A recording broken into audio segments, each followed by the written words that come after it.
Hello learners, I would like to take this opportunity to welcome you to our social studies lesson. And this day we are going to look at missionaries as a group of foreigners who came to Uganda. We are going to begin by looking at the meaning of missionaries in Uganda. That is the meaning of missionaries.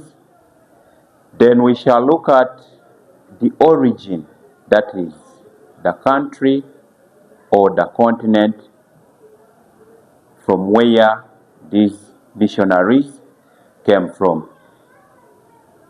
After looking at the country and the continent from which these missionaries originated from, then we shall look at the organization or the body that sent this group of missionaries to come to Uganda, or the bodies that sent these different groups of missionaries to come to Uganda. To begin with, a missionary is a person who simply leaves his or her home country and goes to another country with an aim of preaching or spreading the word of God.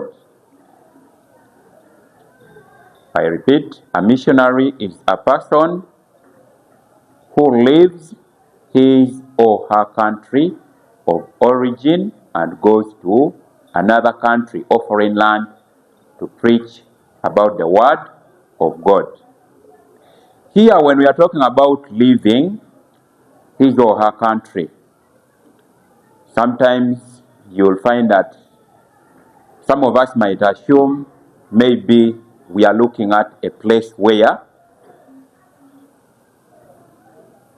somebody or where living creatures are found. But we are referring to the aspect of somebody moving away from that place where he or she was born. That is what we are referring to as the country, leaving his or her country of origin and goes to another country with an aim of spreading. So, in terms of spelling here, we are referring to live with letters L, E, A, V, E. That is the word that I was trying to mean there. So I would like to proceed. Most of the European missionaries to Uganda, most of the missionaries who came to Uganda came from the European continent, and they were sent from different countries or sent by different countries from Europe. That is to say, France, England, Scotland, Italy, among others. And these groups of missionaries, or these missionary groups, were divided into two. One, we had the Anglican missionaries, who were the first to come to Uganda. And then they were later on followed by the Roman Catholic missionaries. But in terms of their coming, the first group, just like I said, of missionaries to have come to Uganda was the group of the Anglican missionaries. And these missionaries were sent or were supported. Their journey was supported by an organization that was known as the Church Missionary Society, which is usually abbreviated as CMS. And when we are writing this abbreviation, it is important for us to know that there shouldn't be dots to separate this abbreviation. So the Church Missionary Society was the body that was responsible for sending the first group of missionaries to Uganda. And under this group of missionaries that were sent by the Church Missionary Society, that is to say the Anglican missionaries, the first missionaries to come under this group were 1. Shaggold Smith, spelling Shergold,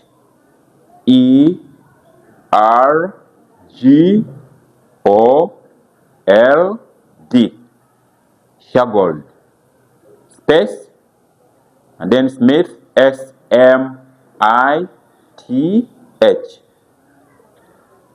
The second person under this group was Reverend C.T. Wilson, together with O'Neill. These arrived in Uganda in the year 1877, and they were later on followed by their leader, who was none other than Alexander Mackay. Alexander Mackay joined his colleagues in the year 1878, though he was the leader of the Anglican missionaries who came to Uganda. But he joined them later after they had already arrived in Uganda in 1877.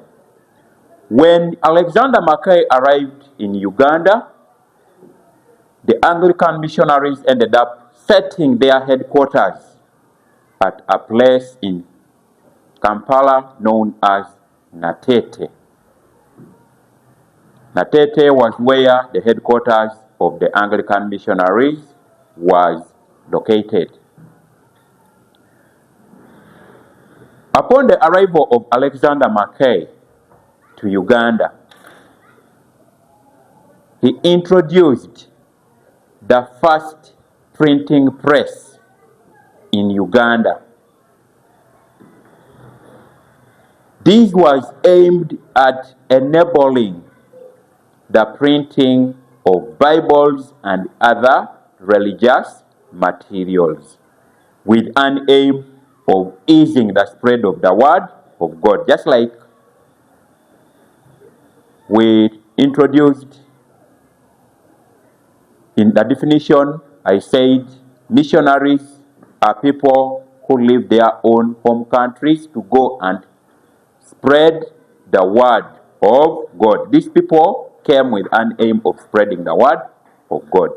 So to ease the spread of the word of God, that is why he had to introduce a printing press, so that it could help in the printing of the Bibles and other religious materials. Not only did he introduce the first printing press, he also taught the people in Uganda practical skills like carpentry and joinery. Why was this course called carpentry and joinery? It is because it involved these people joining pieces of wood together to produce furniture. In other words, it was a hands-on kind of activity that they had to learn and be in position to utilize it for themselves to earn a living. Now, we are going to proceed to look at the reasons why the missionaries were interested in coming to Uganda. And then later on, after we have looked at that, we shall proceed to look at the second group of missionaries that I told you as I was introducing. So one of the reasons for their coming was they were interested in spreading or preaching the word of God.